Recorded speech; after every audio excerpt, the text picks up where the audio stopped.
Robin counted the money left over from her recently received salary and sighed dejectedly. Not much. How could a librarian who was raising her son alone have much money? Although maybe all this would not be so critical if it were not for the treatment. Robin has had heart problems for a long time. Doctors have said many times that surgery would make a huge difference, and she would be almost completely healthy. But in every situation there's a but, and in Robin's case it's understandable. Money. Quotas for surgery can wait as long as you want because there are people with much more serious problems. But to pay for it was out of the question. Her salary was barely enough for medicine. Those pennies that she managed to save before the paycheck melted with unstoppable force. After all, among other things, it was necessary to support herself and the child. And Robin was completely alone. There was not only no husband, but also no parents. She grew up in an orphanage. She did not know how to complain and ask, but people around her saw how difficult their lives were. The library staff sometimes shrugged their shoulders in confusion when they saw her shivering in a light jacket in the cold, walking in the spring with wet feet in shoes that should have been thrown out long ago. They saw that she went to work for the 3rd year in the same suit. But what could you do? Because of her illness, she could not even get a job elsewhere. At one time, she tried to take a part-time job as a cleaner. She got the position, but could only hold it for a month. She didn't have the strength to fumble with buckets, climbing the shelves, wiping the dust. She had to give it up. I don't understand, Robin. Since you have a child, you had a man, no matter what. Can't you just file for alimony? Well, at least you'd get a few extra pennies, said the head of the library to her once. Yes, there was indeed a man, and not just anyone but her beloved. But what is left of that love now? Only memory, and Leo. For her son, of course, Robin was grateful to Trevor, as well as for love. She was grateful for the happiness that lasted for such a short time, but there was no one to blame. What did she count on? An orphanage fool, a student of the library school, when she got together with a guy from a rich family. It's very rare that such connections turn out to be strong and lead to a happy marriage, so she had to face betrayal. No, Robin did not want to think that way about her lover. At first, yes, she did. It was when his father met her on the street and told her not to torment his son's head and not interfere with happiness. Trevor has a great future, understand? He has a bride, a beautiful girl with whom they will be happy. He continues to date you only out of pity. He got carried away at some point, and now he doesn't know how to leave you. He told me and his mother that. He almost cried. He doesn't need you, but he doesn't dare to break up. He says you're so intrusive that you almost threaten to ruin yourself, but I am sure you're a sensible girl and will do the right thing. Yes, of course, whispered Robin with frozen lips, but still she had some hope. He himself said that he loved me, that we would marry. Well, I am explaining it to you out of pity, purely out of pity. You are an orphan, you will work in the library, and he has to start his own business. Well, think about it. What kind of bride are you to him? All crickets know their place, remember? Well, there you go. So here's what I propose. You're just about to start your summer vacation. I've booked for you a trip to a very nice place on the seaside. It's wonderful nature. You'll definitely meet someone. Well, someone much more suitable for you. Don't say anything to Trevor, just go away. When you come back, everything will be forgotten. Thank you, I don't need it, retreated the girl from the voucher held out to her. But her lover's father insisted. No, you don't understand. If you do not leave, you will meet again, whining, crying, threatening, and as a result, Trevor will have nothing else to do but continue his torturous relationship. If you have any feelings for him, take the trip and go, okay? If you don't care about Trevor, at least think about yourself. You're being offered the perfect way out, but if you don't accept it, believe me, I'll find other ways, and they'll be much more unpleasant for you. Robin took the voucher, not because she was afraid, but because she thought that perhaps this man was not lying, and indeed it would be better for his son if Robin was not here. Well, she'll help. Robin retreated to the sea, where she lay in her room, face buried in her pillow, blind to the surrounding natural beauty. Sometimes she yearned to leap up and run back to the city, to rush to Trevor, to tell him she loved him and explain that they were going to have a child. Yes, she had discovered her pregnancy at the resort, and this could change everything, regardless of Trevor's feelings toward her. Back in town, Robin visited the doctor, not for termination, but to check her pregnancy. After examining her, the doctor shook his head. "Did you know you have heart problems? I cannot recommend pregnancy," he said gravely. This was the first Robin had heard of any health issues. She always thought herself perfectly healthy. She suspected the doctor was trying to discourage her because she was unmarried, but she stood firm, explaining she wanted this child because she loved and needed the baby, and she didn't need it at all to try to get Trevor back. She gave up on that idea. She wasn't in town for 3 weeks. She left without warning to Trevor, without saying goodbye, and he probably felt surprised at first, and finally relieved at her absence. After all, you can't force someone to love you when they see you as an unwanted burden, can you? Even if he married her now, it would be purely from pity. Robin couldn't accept that. She understood raising a child alone would be challenging, but she wasn't the first or last woman to face this. Even her acquaintances, girls from the orphanage, had found themselves in similar situations, some becoming single mothers. They managed. What mattered most was having this beloved child. And so it happened. Leo was born, and Robin joined the ranks of single mothers.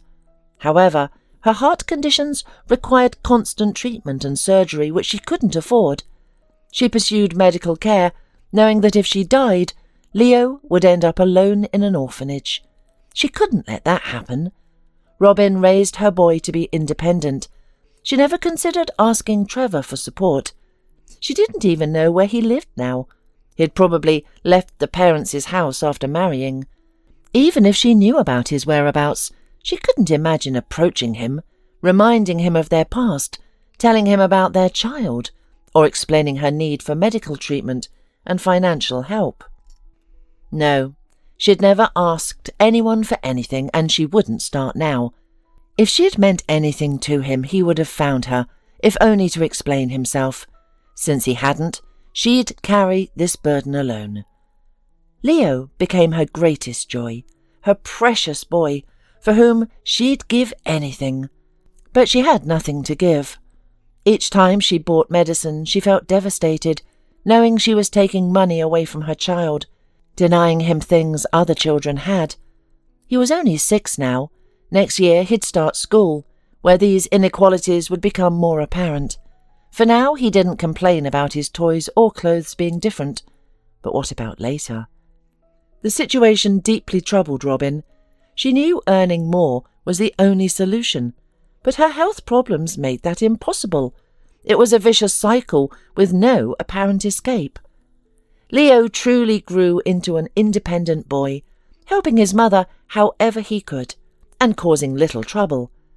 Understanding her need for rest, he played outside alone, always returning home on time to avoid worrying her. Initially he stayed at the playground visible from their windows, but after turning 6, he became interested in a beautiful new playground a few streets through. It was complete with a sandbox, new slides and sports equipment. He began asking his mother's permission to play there. "Leo, how can I let you? I won't be able to see you from the window. I'll worry, and that's not good for my health." "Mum, you don't need to worry there. They have a guard who keeps out anyone suspicious. It's close by. I don't even have to cross the street." "But dear, the guard might send you away. He could say that the playground is only for residents of that big building." Robin tried to reason with her son, but he persisted. "Nobody gets chased away. I've already been there." Poor child. He didn't realise it wasn't written on him, but his clothes made it clear he couldn't live in this rich house, where people lived much better and took care of their children's outfits. Maybe they wouldn't kick Leo out, though who could know? Anything was possible. But why upset the child unnecessarily? Then again, forbidding him would upset him too. Robin decided that Leo could still visit while she shopped at the nearest supermarket.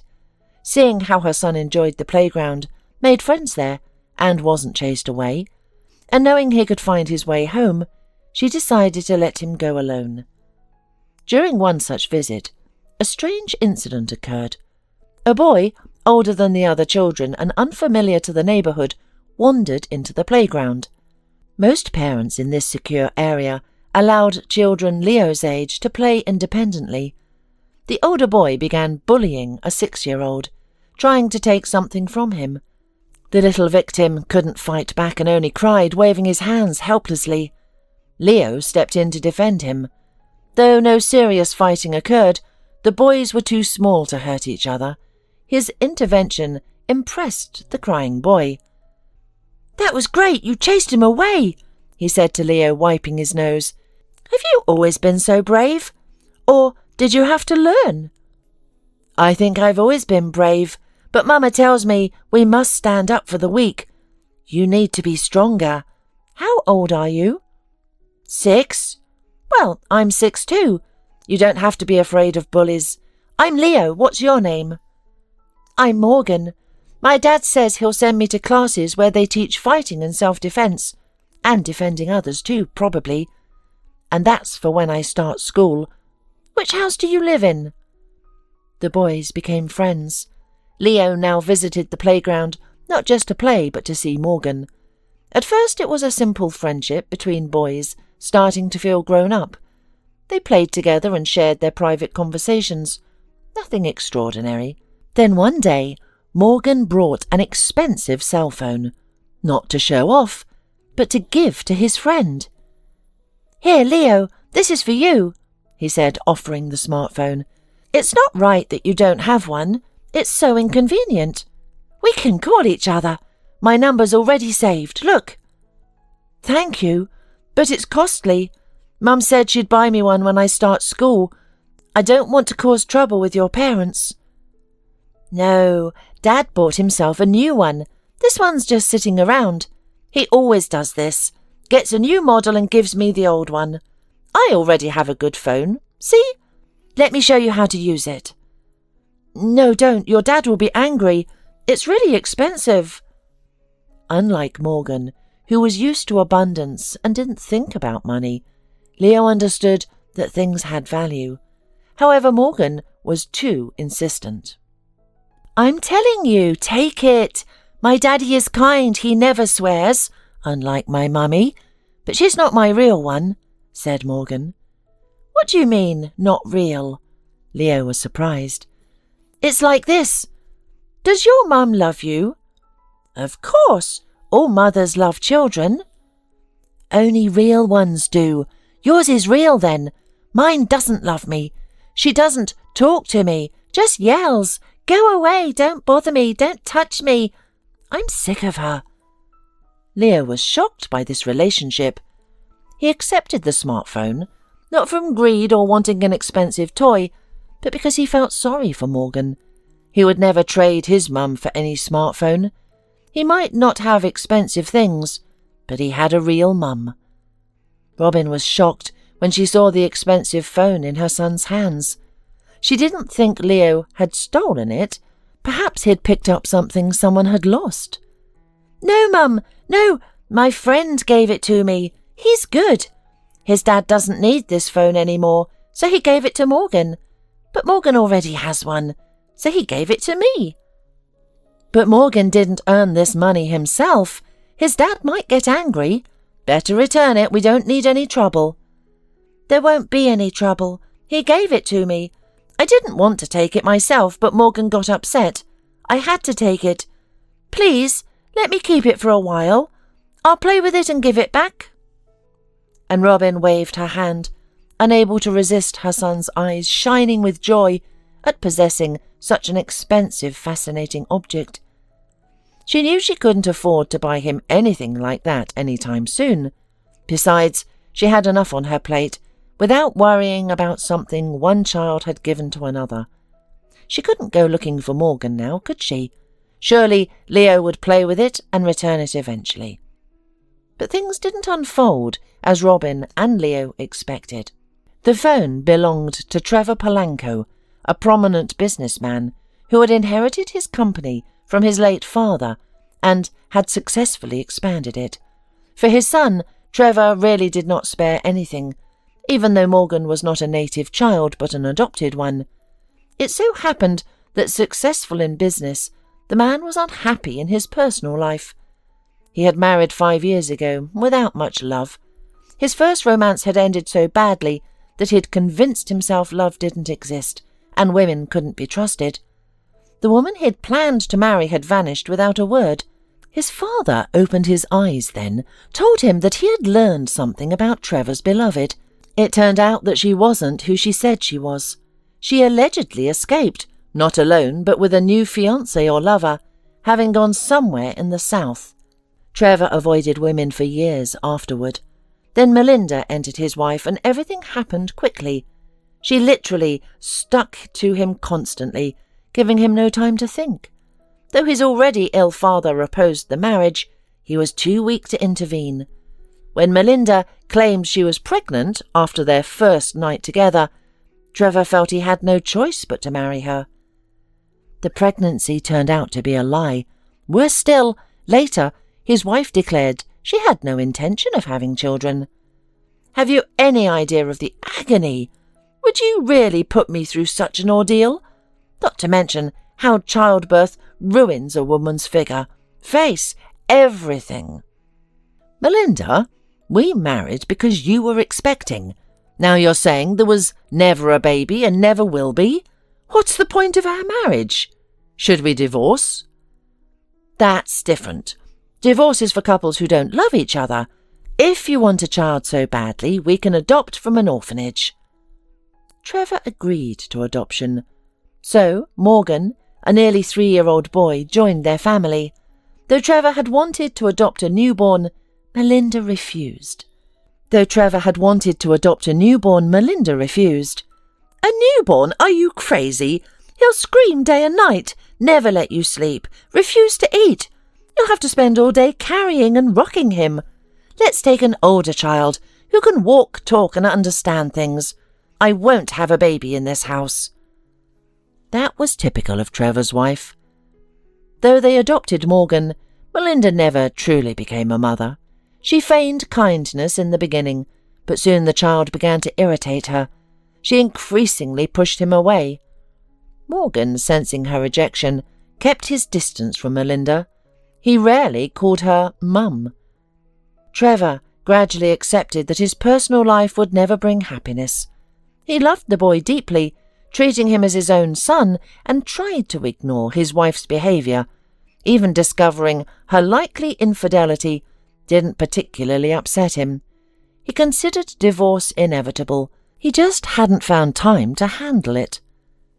The phone Morgan had taken wasn't a spare. Trevor used it occasionally for special business calls.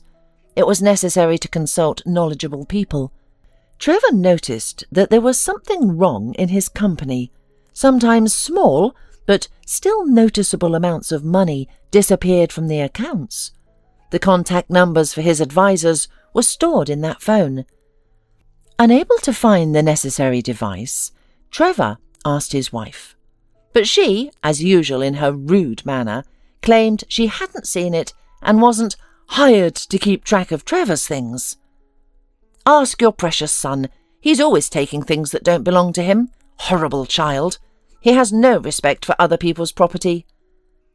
"Everything in this apartment is his too," Trevor snapped, exhausted by his wife's treatment of their son, whom they had adopted at her suggestion, no less. Her constant attacks on the little boy had worn his patience thin. Still, Trevor reasoned, if Morgan had taken the phone, it wasn't a criminal or serious matter. He called his son, asked about the phone, and the boy calmly said, "Yes, Dad, I took it. I thought you didn't need it anymore, since you have another new cool one." "No, Morgan, this won't do. Whether I need it or not, you should have asked me first, before taking other people's things. I hope you haven't broken it at least. Bring it here, I really need it now," Trevor said sternly. "Oh, Dad, I don't have it anymore," the son said, confused. "What do you mean? Where did you put it?" "I gave it to a friend. Well, since I thought you didn't need it, and he doesn't have a cell phone." "Which friend? How could you take my thing and give it away? Do you know where he lives?" "He showed me where his house is, but I don't remember the number or the apartment. But he lives on the 3rd floor with his mum, and his name is Leo. He's very nice," the little boy tried to explain to his father. "Oh, Morgan, I don't doubt that he is a nice boy, but taking things from home and giving them to strangers isn't right. You're 6 years old now. You should understand this." There was nothing else to do. The only solution was to call the gifted phone and explain to the unknown Leo that its owner needed it urgently.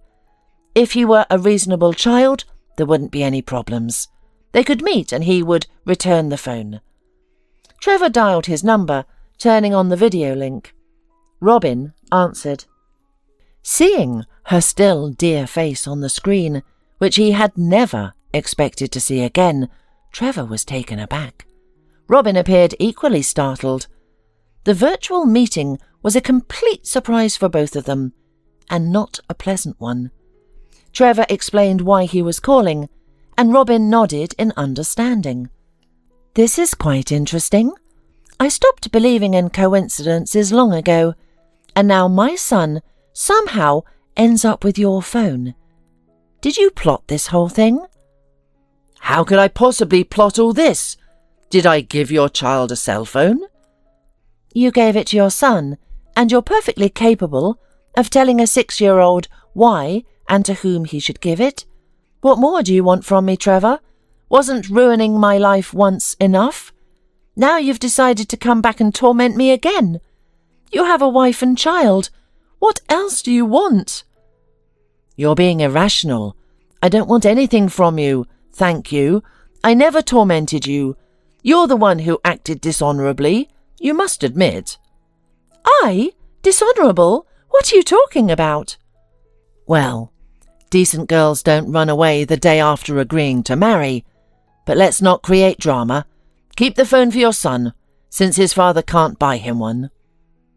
"We can manage just fine, don't worry. We don't need your charity. Come, take it away, or I'll throw it out," Robin blurted out, fighting back tears. "Do whatever you want with it. It would be better if you never reminded me of your existence." The conversation ended there. Robin handed the phone to her son. "Here, Leo, play, but it would be better if you didn't meet this Morgan any more." "Why, Mum?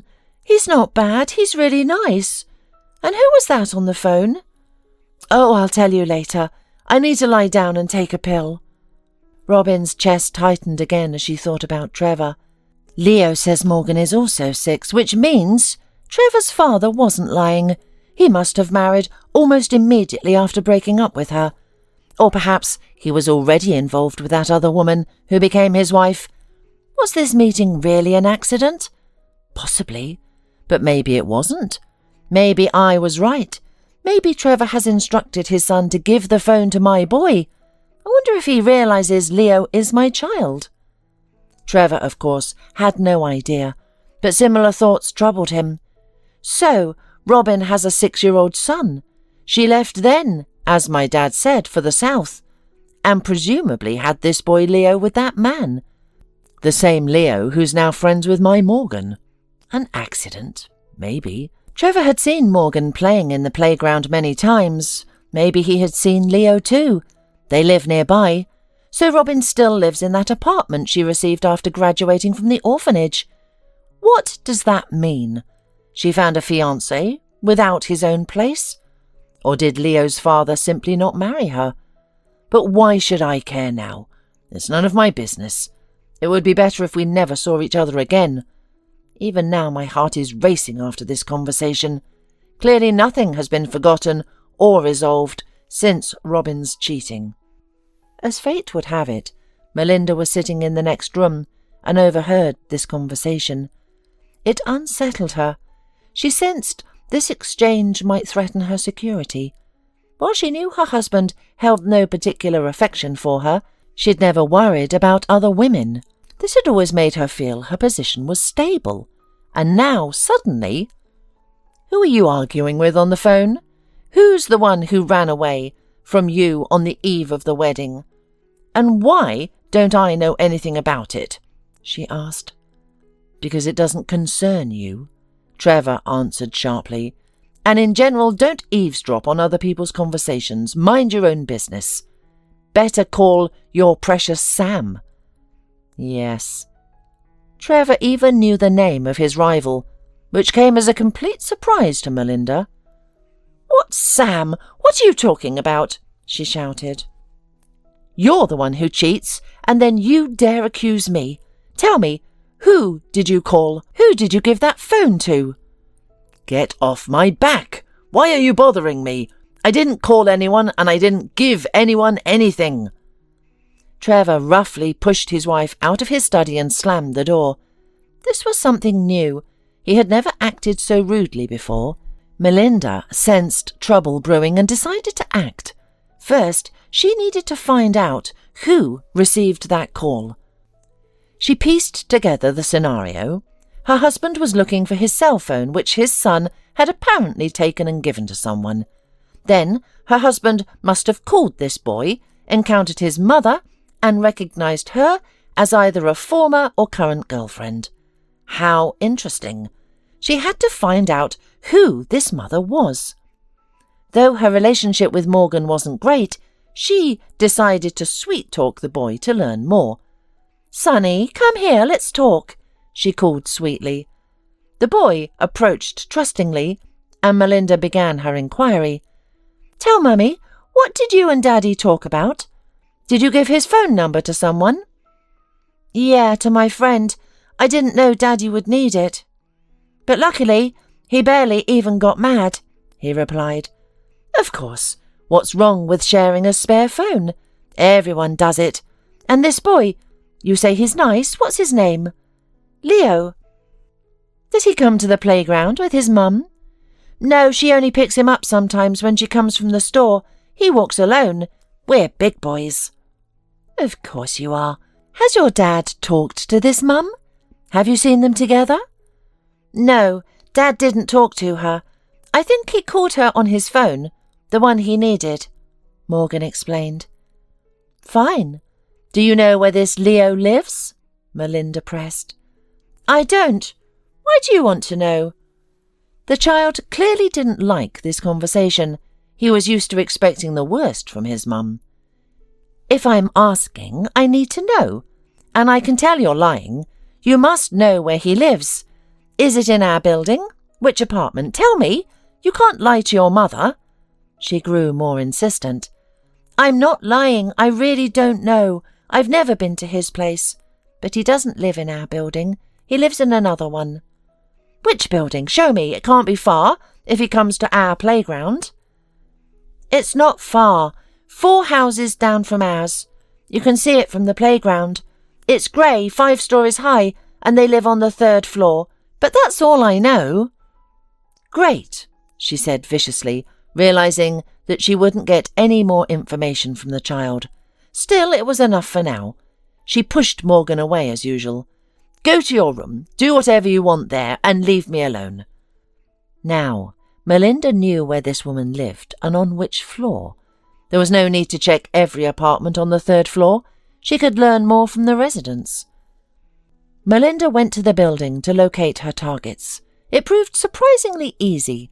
The elderly woman on the bench told her exactly where the single mother lived with her young son Leo. Without hesitation, Melinda climbed to the right floor and rang the doorbell firmly. Robin opened the door, expecting the nurse she'd called after her conversation with Trevor. She felt relieved that help had arrived so quickly. Her heart was still racing from that unexpected call. Instead, a stranger burst in, hurling accusations. "What do you think you're doing? Why are you chasing after other women's husbands?" Melinda demanded, hands on her hips. "What husbands? What are you talking about?" Robin asked, bewildered. She hated confrontation and arguments, and she felt terrible. "My husband, my Trevor. Why did you call him? What did you arrange with him? Listen here, you wretch. He doesn't want anything to do with you. He's my lawful husband. He married me, and he loves only me. He doesn't want to know you. Who would want to? A single mum, abandoned. We have a son. We've been together for years, and we want nothing to do with you." "I don't want to know anyone or cling to anyone. Go away, please. He's the one who called. I'm sorry. I can't talk to you. I'm not well. I'm waiting for the nurse." "Wait. You might not be waiting for anyone if you keep acting like this. You're wrong if you think I'll let you have my husband." "I don't want your husband," Robin said, leaning against the door jamb. Melinda realised the woman wasn't pretending. Her face had turned ashen, and she could barely stand. A boy emerged from the room and declared firmly, "Don't scold my mother. Here's that phone which Morgan gave to me. We don't need it. Take it and leave." Melinda took the smartphone and studied the boy's face, noticing his clear resemblance to her husband. "Fine, have it your way, but I don't want to hear another word about you or your mother, and stay away from us." Just then, a nurse who knew Melinda and her condition appeared at the door. Seeing Robin's poor state, she immediately led her into the living room, not bothering with the stranger's presence. Melinda, not quite satisfied with the scene, went home. Entering her husband's room, she threw him the phone. "Here, I talked to your lover and she won't go near you again. She couldn't if she wanted to. She's probably in an ambulance by now, and maybe gone forever." "What?" Trevor shouted. "What have you done?" A terrible thought seized him. Had Melinda done something unthinkable to Robin? Some women were capable of things beyond imagination. His mind raced with horrific possibilities. Acid, knives, blood. Poor Robin. Had something irreparable happened to her? He bolted from the apartment toward his beloved's house. He didn't need directions. An ambulance was already parked outside. Paramedics were carrying an unconscious Robin on a stretcher. Leo stood crying and didn't know what to do now because he was all alone without his mother. Trevor followed the ambulance, taking the boy with him and calming him on the way. "Don't cry. Is your name Leo? That's fine. We'll ask the doctors what's wrong with your mum, and then we'll go home." "How can I go home alone now? We have no relatives, no family. Will my mum be discharged soon?" Leo cried. "We'll find out soon. Don't cry. While your mum is in hospital, you'll stay with me and Morgan. I'm his dad. You're friends, aren't you?" "Yes, we are. I returned your phone to that woman who yelled at my mum." At the hospital, Trevor learned about Robin's illness and the treatment options. "The situation is serious, but we need to run some tests to determine the best course of action," the hospital staff told him. It was late evening, and Trevor and Leo drove home to return there later in the morning. When Melinda saw her husband enter with the boy, she immediately cried out, "What the hell is this?" "This is Leo. He's staying with us while Robin's in the hospital," which happened after your visit, Trevor replied. "Well, well. So, you've decided to collect all the foundlings? Why should he be brought here? Are you sleeping with his mother? That means nothing. Take him to an orphanage. Better yet, both of them. I'm sick of all this." Morgan came out of the room crying. While his father was away, Melinda had been snapping at him and had even slapped him. But seeing his father return with Leo, who would now live with them, the boy forgot his troubles. Meanwhile, Melinda's anxiety intensified. She wanted to get rid of her rival, but it backfired. Now that woman's son will live with them. Why should she put up with this? She's already sick of one adopted child, as well as her husband, whom she would also love to get rid of. However, Trevor avoided arguing with her. He told Melinda to mind her own business and went to set up Leo in Morgan's room. It was clear to him now he would have to divorce Melinda as soon as possible, regardless of what happened with Robin. Now he knew Robin had no husband and no family, but did that give him any hope? He wasn't sure. The next day, he visited the hospital alone and learned all the details about Robin's condition and what her recovery would require. Unable to remain indifferent to the fate of his someday beloved woman, Trevor decided to pay for the operation. When he got home, he told Leo, "Well, buddy, it looks like you'll be staying with us longer than expected, but your mum will be completely healthy when she leaves the hospital, and she won't need constant medication." The boy was happy, though he missed his mother terribly and wished for her quick discharge. Melinda, however, wanted both orphan brats out of her home as soon as possible. "Melinda, you know what? You're the one who is going to be out of my house. I finally come up with the decision to divorce. There's nothing keeping us together. You clearly have someone else, and I doubt our divorce will devastate you." But his wife thought otherwise. Robin's operation was successful, but recovery took time, and Leo continued living with Trevor. Everything was fine until both boys suddenly fell ill. Trevor got the young patients to the family doctor, and he assured the worried father that the boys would recover soon. "That's odd," said the doctor. "I've known you and your family for a long time.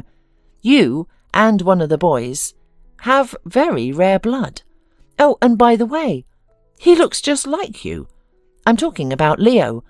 I heard you know his mother, so dare I say—" "What?" Trevor asked in astonishment. "Leo? My son?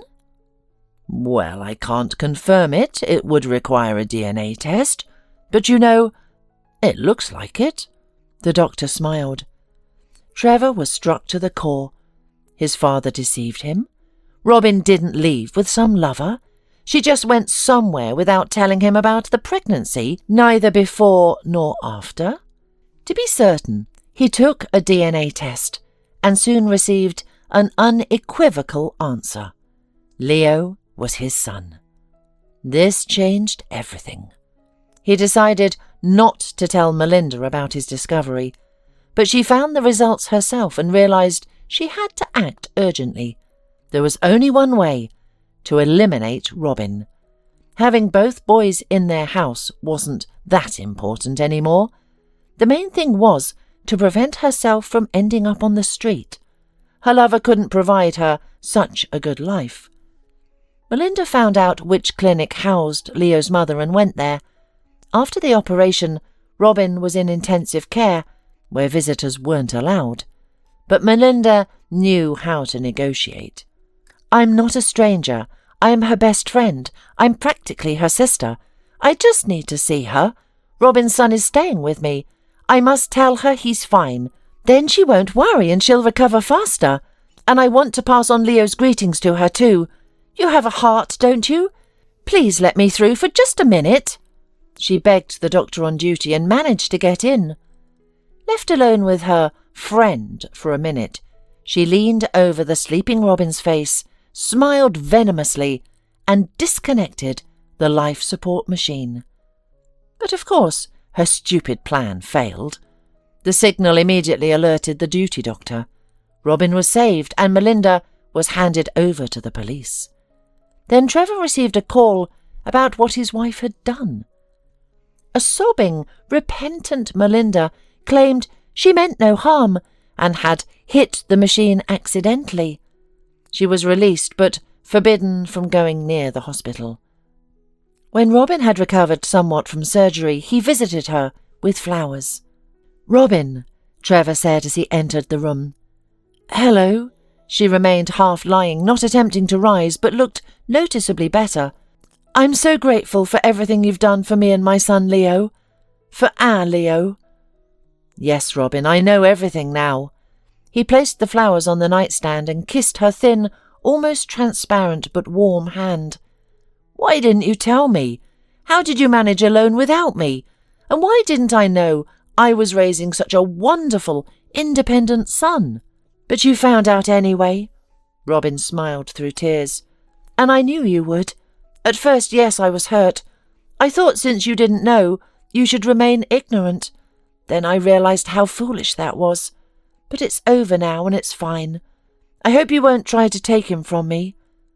"Why would I? We've become good friends, and you know, I'd like him to live with me. And you too," admitted the man. "And what would I be there? A housekeeper?" She frowned. "Clearly your spouse doesn't like to trouble herself. How is she, by the way? Was she released? I heard she tried to kill me."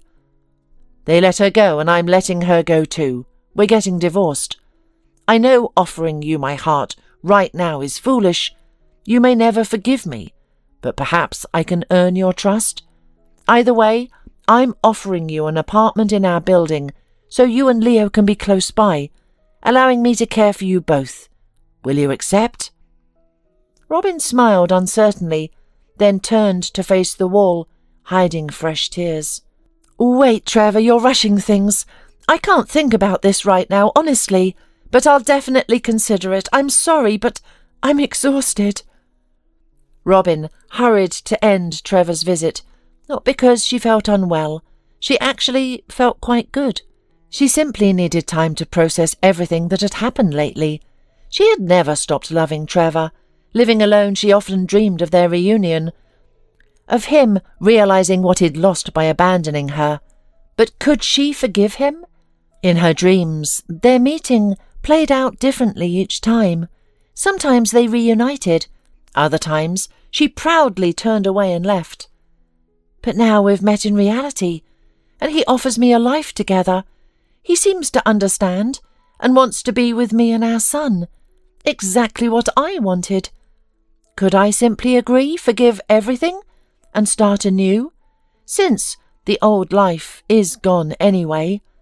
Leo would have a father. We wouldn't need to hide any more. When father and son meet, questions about why they don't live together will inevitably arise. Yes, it's difficult for me to agree immediately. But why? The resentment has long since faded. And love remains. And I need no one except Trevor. Meanwhile, Trevor had much to contemplate himself as well. Things are definitely over with Melinda, but how can I rebuild with Robin? I've already imagined our perfect new family. Myself, my beloved wife, 2 children. Morgan will certainly stay with us. Melinda won't fight for him. And Robin, if she agreed to marry me, she would surely accept both me and my son, even though he's not hers. But would she accept the man who once abandoned her? Soon, however, personal matters took a back seat to more pressing issues. Realizing divorce was inevitable, Melinda decided to act. When Trevor's parents learned of their son's engagement, they had insisted on a prenuptial agreement, which they drafted themselves. The groom, absorbed in his love at the time, barely noticed its significance. Melinda, too, had been overconfident. Shortly after the marriage, Trevor understood his father's wisdom. Now Melinda understood it too, but only as her husband seriously pursued divorce. The contract left her very little, especially since the divorce was her fault. And her fault was undeniable. Trevor had discovered her affair, caught her attempted murder plot, and she'd given him no children. True, there was Morgan, but Melinda wouldn't keep the child, even for support payments. She'd never managed to love the boy, who had always been nothing but a burden to her. A divorced woman with a child in tow? Unthinkable for her or Sam. She also doubted her lover would want her as a lonely poor woman rather than a rich man's wife. But Melinda's calculating mind quickly found a solution. She cultivated the right connections within the company and gained trust. Before, she had arranged small fund diversions from her husband's accounts, nothing that caused major losses. Now she regretted her modesty. She had been wasteful, spending everything on clothes, jewellery, and Sam. After the divorce, what would remain? A pile of clothes, some trinkets, nothing more? Would Sam even continue their relationship? Melinda harboured no illusions about her lover's feelings. Having escaped one criminal case, Melinda decided to attempt another. She managed to drain all of her husband's accounts before vanishing abroad with her lover. They fled before the police could investigate, feeling satisfied and justified in their revenge against her tyrannical husband, who had allegedly kept her prisoner. At least, that's how they rationalised their actions. When Trevor discovered he had been left with nothing, he remained surprisingly untroubled. He was happy. He and Robin had finally spoken openly with each other and realised their separation had been a tragic mistake. Their reconciliation came naturally. They both wanted to be together and create a real family. Their love had endured, and old grievances seemed pointless after everything they'd been through since their separation. The children adapted well to the change. When Leo learned he would now have both a father and a stepbrother, he revealed he already thought of Morgan as his brother and Trevor as his father. The transition was perhaps harder for Morgan, who had struggled with maternal relationships, but meeting Robin showed him that not all women would reject him. Under his new mother's care, the boy's guarded heart began to soften. When Trevor introduced Robin and told Morgan to call her Mum, he complied, out of habitual obedience to his father. Initially, Morgan's use of Mum carried no emotion, but within a month he asked Robin, "Will you be my real mum?" "Of course, dear," Robin replied, kissing his cheek. "If it stays like this, I couldn't be happier," Morgan exclaimed. The family truly became complete. Trevor and Robin married in a modest but heartfelt ceremony. After declaring bankruptcy, Trevor sold his company without haggling over the price. He paid his employees their remaining wages and felt relieved to shed the burden of responsibility. He accepted he might never recover his losses and chose not to dwell on it. Unwilling to remain idle, he soon took an entry-level position at another company. Despite his past as a successful businessman, he accepted a humble role. Though rumours of his company's bankruptcy had damaged his reputation, Trevor remained optimistic, relying on his knowledge and experience. His dedication paid off. Within a year, he had risen to senior management, and the family's financial security was restored. No one dwelled on past wealth or previous circumstances. They had begun anew, leaving the past behind. A year after the wedding, Robin shared joyful news with her husband and children. Their family would soon welcome one more little person. While Trevor rejoiced, he also felt concerned, remembering Robin's health problems. "Listen, Robin, will this be safe for you? You've had such serious heart problems." "They've been resolved. Don't worry. I've already consulted all the right doctors and they say there shouldn't be any complications. I'm sure everything will be fine. Besides, our boys could use a little sister. Though another brother wouldn't be bad either, don't you think?" "Agreed. Either would be wonderful. I just worry about you." "You don't need to. Just stay positive and everything will be fine," Robin smiled. The pregnancy progressed smoothly and in due time, she gave birth to a beautiful, strong baby. Both mother and child were healthy, and the father and brothers were overjoyed.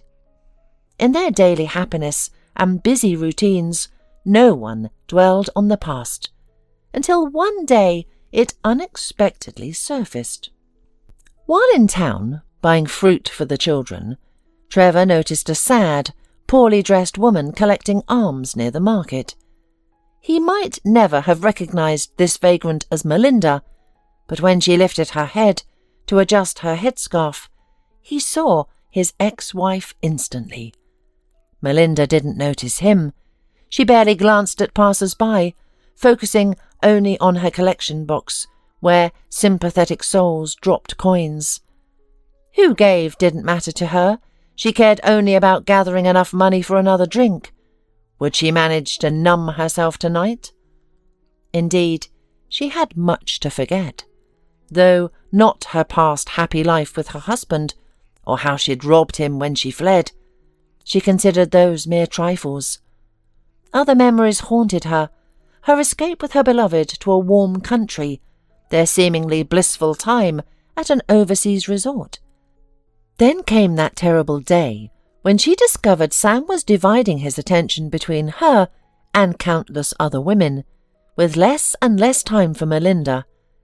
While she still had money, she announced to Sam her intention to return home. "Are you crazy? You'll be imprisoned there immediately." Sam tried to stop her. "What do you care? If they put me in jail, I'll sit there. Nobody will touch you. We'll see how the girls throw themselves at you when you're left with nothing." Sam tried to object, argue, persuade, and even threaten her. Then he apparently made another decision and simply disappeared one day, vanishing just as she had once done to Trevor, taking everything she owned. What could a poor woman do in a foreign country? She couldn't even go to the police. And what would she tell them anyway? She had no choice but to sell her last possessions and return to her hometown alone. For a while, she clung to a desperate hope that Sam would return, but of course he never did. Wandering the city without money, housing, relatives, or friends, she realized her situation was hopeless. She even began to wish someone would arrest her and put her in prison. At least that would be a way out. But it turned out no one was looking for her or planning to prosecute her. No one needed her or cared about her at all. She spent some time drifting between different men, mostly those living on society's margins. She drank heavily, and eventually only one option remained: sitting near the market, collecting coins for her next drink.